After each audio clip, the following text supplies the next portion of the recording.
I have a fun little training that I want to talk to you guys about. I'm probably gonna be reading off my paper because my mind's a little weird today. So, as you hear, I keep like getting all tongue tied.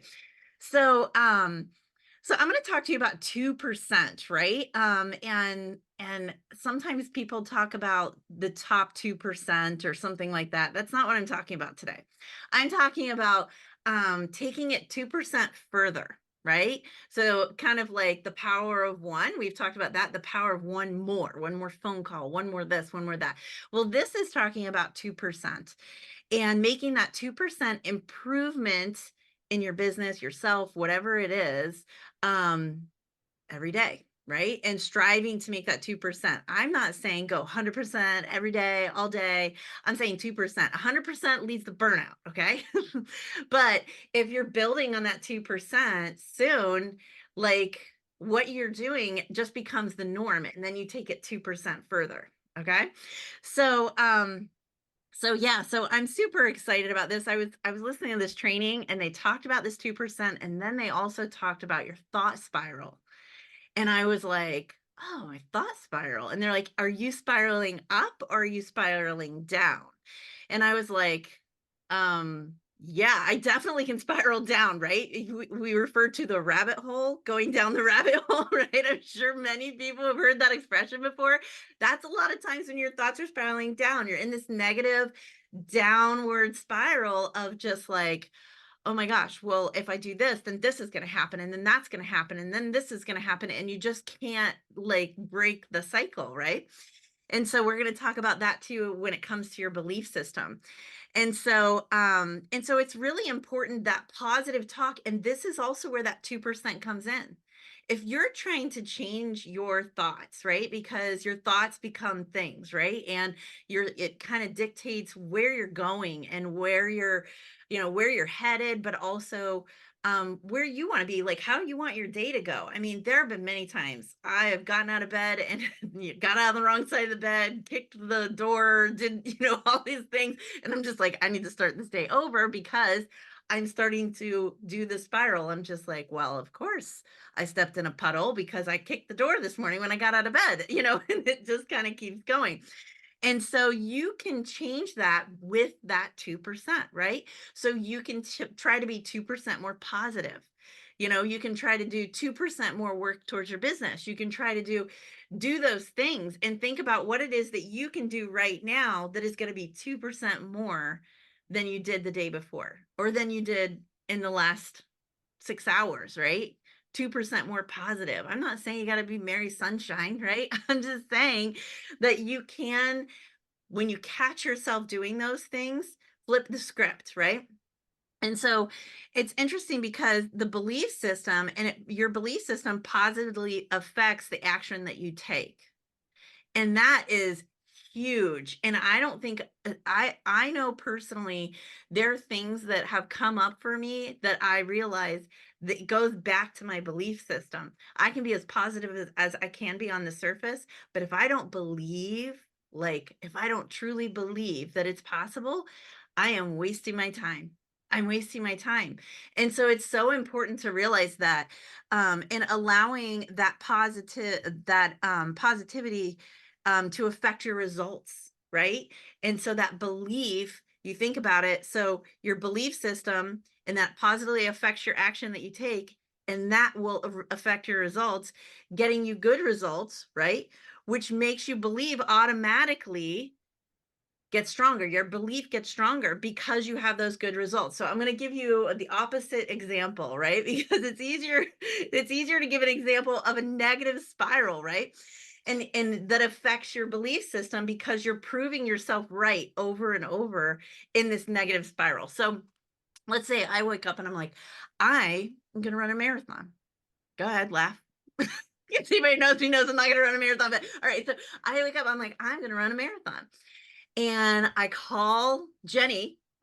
I'm throwing you under the bus. I call Jenny. I'm like, Jenny, I'm going to run a marathon. She's like, what? You're going to run a marathon? And she laughs. And then she's just like, that's going to be really hard. And that's going to hurt. And I'm like, well, I'm going to do it. I'm going to go run a marathon. Right.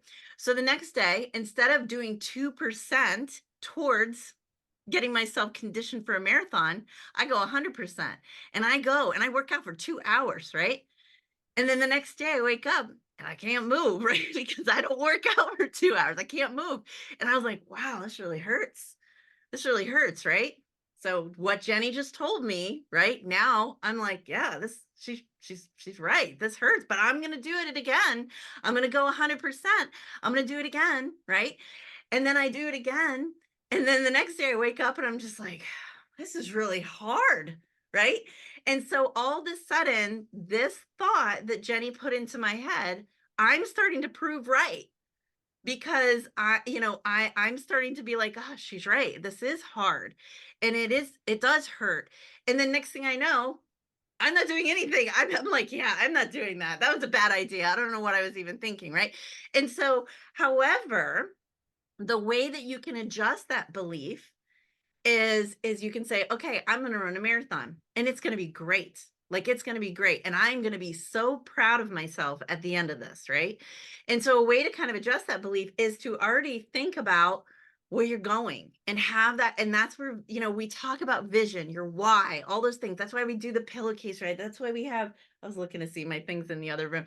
That's why we, make our vision boards, right? And so when I'm thinking about a marathon, I'm thinking, oh my God, I'm going to feel so accomplished because I never thought I would ever run a marathon. And it's going to be amazing.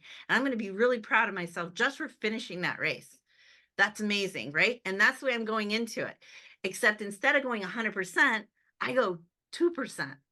So I start with a 20-minute walk. Okay. I start with a 20-minute walk. It feels good. And I'm like, wow, it feels good. I'm going to check that off my list. I did a 20-minute walk today. Right. And the next day I'm going to do 2% more. And so I'm going to do maybe a 25-minute walk, maybe a 30-minute walk. Right. And so I keep inching, and each time I'm feeling better and better and better. So my spiral's going up and I'm believing like, wow, this does feel really good. This is going to be great when I finish it, right? And so it keeps going up and keeps going up and up, and I keep proving myself right, right? And so you can prove yourself right in a negative way, but you can also prove yourself right in a positive way when you have a clear vision of where you want to go. And you take those baby steps every day to get there. And so it's compounding effect, right? We see it. People talk about it with money all the time, but it's in our lives too. The compounding effect of making the right choices on what you're eating, the compounding effect of that 2% more in your mission to run a marathon, right? But in our business, what that looks like is you have this clear belief of where you want to go this year in your business. I have a clear belief that I want my organization to grow by $1 million this year. We've never done that before. The most growth we've ever had is $200,000. And I'm like, we're going to do 1 million because other people have done it. And there's no reason why I can't do it. The only reason why I can't do it is if I believe that it's not possible and then I start proving myself right day in and day out. I go 100%, I burn myself out, and then I just stop taking that motion towards it. But the way that's going to happen is by 2% every day, right? The 2% is today I'm going to call 2 people on my team and I'm going to talk to them. I'm going to ask them what their goals are. And I'm going to do this, right? And I'm going to reach out to those people. The next day, I'm going to call 2 more people, right? And then 2 more people, and then 2 more people. And then it might get, I'm like, wow, this is really easy and it's really exciting. I'm going to call 4 people. I'm going to call 5 people. And it keeps building. And the reason why it's compounding is because the 2 that I called initially, I don't need to call them back right away, right? We got the conversation going. Now I can do short little things and text and encourage them. Or maybe they were like, oh, I'm just not that into this anymore. And I'm like, hey, fine, not a problem. I'll take you off my list. I'll check in with you in a couple months, right?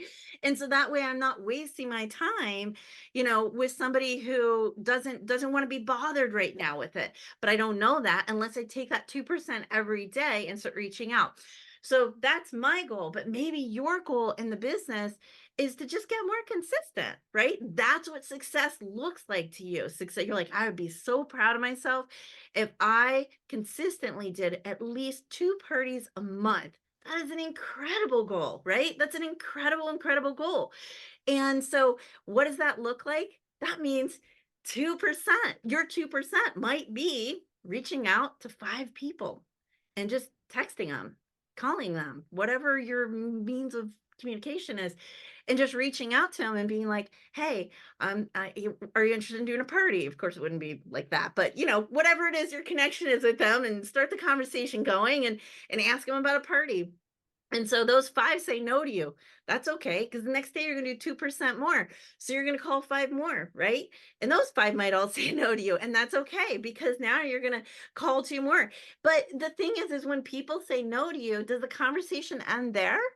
Or do you say, "Hey, can I put you on my maybe later list?" That's the compounding effect, right? Because as these people are saying no to you, you're creating this sub list of people to reach back out to the next time you have an offer. So, bringing it back to our recruiting offer that we're doing right now with Champion, right?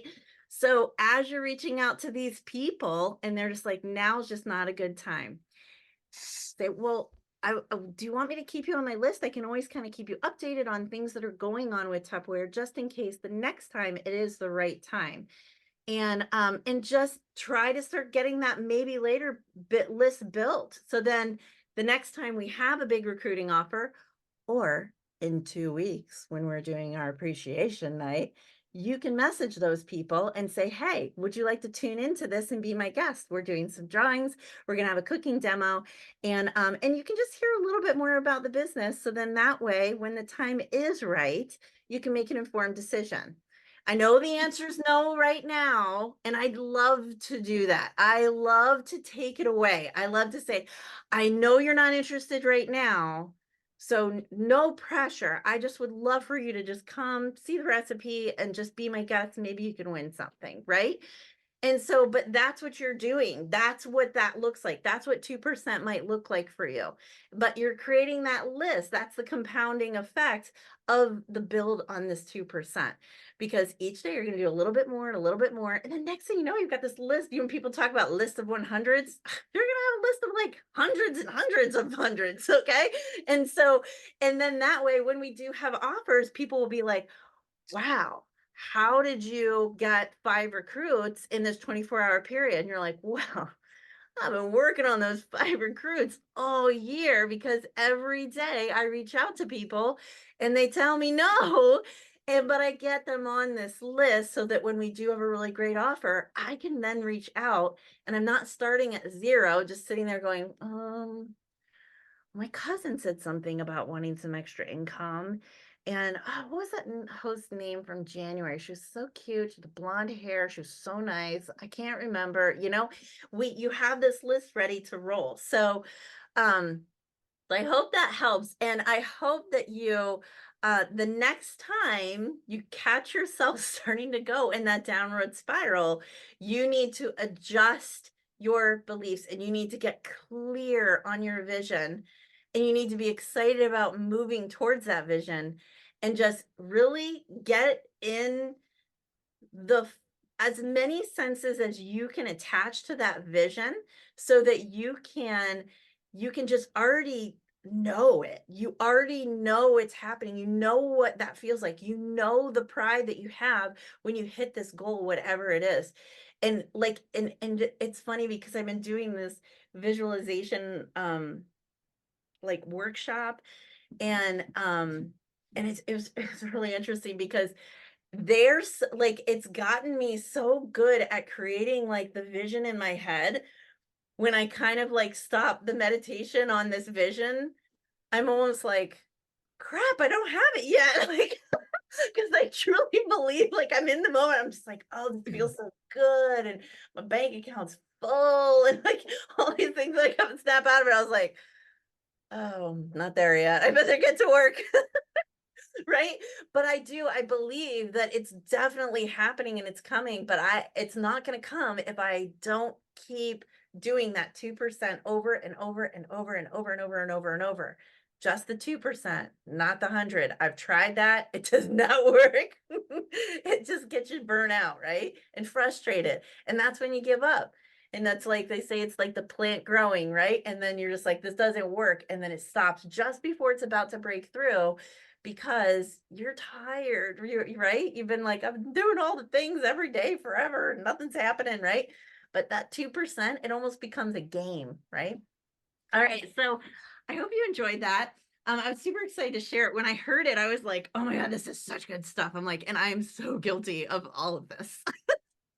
And that always makes for good training, right? Because the trainer learns the most. So guess what? No, just kidding.